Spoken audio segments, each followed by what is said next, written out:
Assalamualaikum warahmatullahi wabarakatuh. Sebelumnya izin memperkenalkan diri, saya Muhammad Ridho Rizky Al-Fatih, NPM 2331275. Di sini saya akan menjelaskan tentang Yaumul Qiyamah. Yaumul Qiyamah secara bahasa yaitu yaum berarti hari, qiyamah yaitu kebangkitan.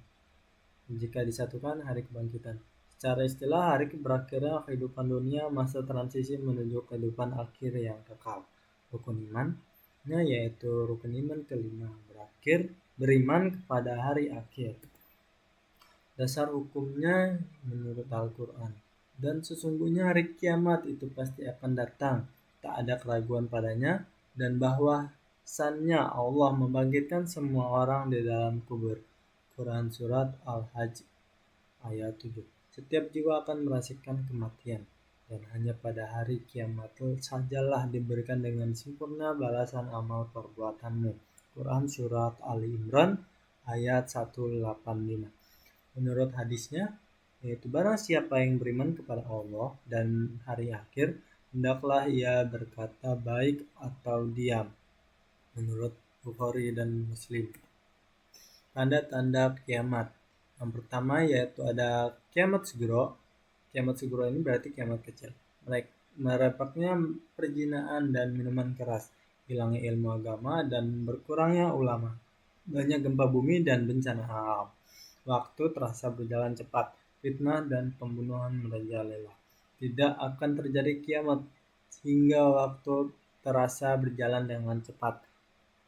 Maka 1 tahun seperti 1 bulan, 1 bulan seperti 1 Jumat, dan 1 Jumat seperti 1 hari, dan suatu hari seperti 1 jam. Tanda-tanda kiamat kubro, yaitu kiamat besar, keluarnya Dajjal, yang kedua turunnya Nabi Isa alaihissalam, yang ketiga munculnya Ya'juj Ma'juj, yang keempat terbitnya matahari dari barat, dan yang kelima keluarnya Dabbatul Ard. Tidak akan terjadi kiamat sehingga kalian melihat 10 tanda yang di atas tadi. Dan yang terakhir adalah api yang keluar dari Yaman yang akan menggiring manusia ke 6 kali. Proses terjadinya kiamat. Yang pertama ditiupkan sangkakala pertama. Semua makhluk hidup mati kecuali dikehendaki oleh Allah dan ditiup sangkakala. Maka matilah siapa yang di langit dan di bumi kecuali siapa yang dikehendaki oleh Allah. Quran Surat Az-Zumar ayat 68. Yang kedua, kehancuran alam semesta, bumi dan gunung hancur lebur. Apabila bumi diguncangkan dengan guncangan yang dahsyat dan gunung-gunung dihancurkan luluhkan, maka jadilah ia debu yang bertebarangan. Quran Surat Al-Waqiah ayat 4-6. Ditiupkan sangkakala yang kedua, bangkitan semua makhluk. Kemudian ditiupkan sangkakala sekali lagi, maka tiba-tiba mereka berdiri menunggu putusan masing-masing. Quran Surat Az-Zumar ayat 68. Alam akhir, padang mahsyar. Pengertiannya yaitu tempat berkumpulnya seluruh umat manusia setelah dibangkitkan. Kondisi manusia berbeda-beda sesuai amal perbuatan. Ada yang mendapatkan naungan, ada yang kepanasan, ada yang tenggelam dalam keringat sesuai kadar dosa. Dan ingatlah, pada hari ketika kami mengumpulkan tiap-tiap umat segolongan orang-orang mendustakan ayat-ayat kami. Lalu mereka dibagi-bagi dalam kelompok. Quran Surat An-Naml ayat 83. Alam akhir, hisab dan mizan. Hisab yaitu perhitungan amal. Setiap amal dihitung dengan teliti. Tidak ada yang terlewatkan sekecil apapun. Barang siapa yang mengerjakan kebaikan sebesar zarrah pun, niscaya dia akan melihat balasannya. Dan barang siapa yang mengerjakan kejahatan sebesar zarrah pun, niscaya dia akan melihat balasannya pula. Quran Surat Az-Zalzalah ayat 7-8. Mizan yaitu timbangan amal. Amal ditimbang dengan sangat adil. Kami akan memasang timbangan yang tepat pada hari kiamat, maka tidaklah dirugikan seorang barang sedikit pun. Quran Surat Al-Anbiya ayat 47. pemberian catatan amal. Catatan dari sebelah kanan untuk orang beriman dan beramal soleh akan diperiksa dengan mudah kembali dengan gembira.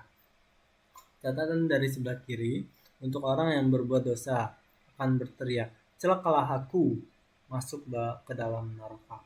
Adapun orang yang diberikan kitabnya dari sebelah kanannya, maka dia akan diperiksa dengan pemeriksaan yang mudah dan dia akan kembali kepada kaumnya yang sama-sama beriman dengan gembira. Adapun orang yang diberikan kitabnya dari belakang, maka dia akan berteriak, celakalah aku, dan dia akan masuk ke dalam api yang menyala-nyala, neraka. Quran Surat Al-Insyiqaq 7-12. Surga Jannah, pengertian tempat kenikmatan abadi bagi orang-orang beriman dan beramal soleh. Karakteristiknya memiliki banyak tingkatan kenikmatan yang belum pernah dilihat, didengar, dan terlintas dalam hati. Mengalir sungai-sungai di bawahnya, kekal selamanya. Sesungguhnya orang-orang yang beriman dan mengerjakan amal soleh, mereka itu adalah sebaik-baik makhluk. Balasan mereka di sisi Tuhan mereka ialah surga Aden, yang mengalir di bawahnya sungai-sungai. Mereka kekal di dalamnya selama-lamanya. Quran Surat Al-Bayyinah 7-8. Neraka Jahanam, pengertiannya tempat azab bagi orang-orang kafir dan berbuat dosa besar tanpa tobat. Karakteristik memiliki beberapa tingkat azab yang berbeda-beda sesuai dosa api yang sangat panas.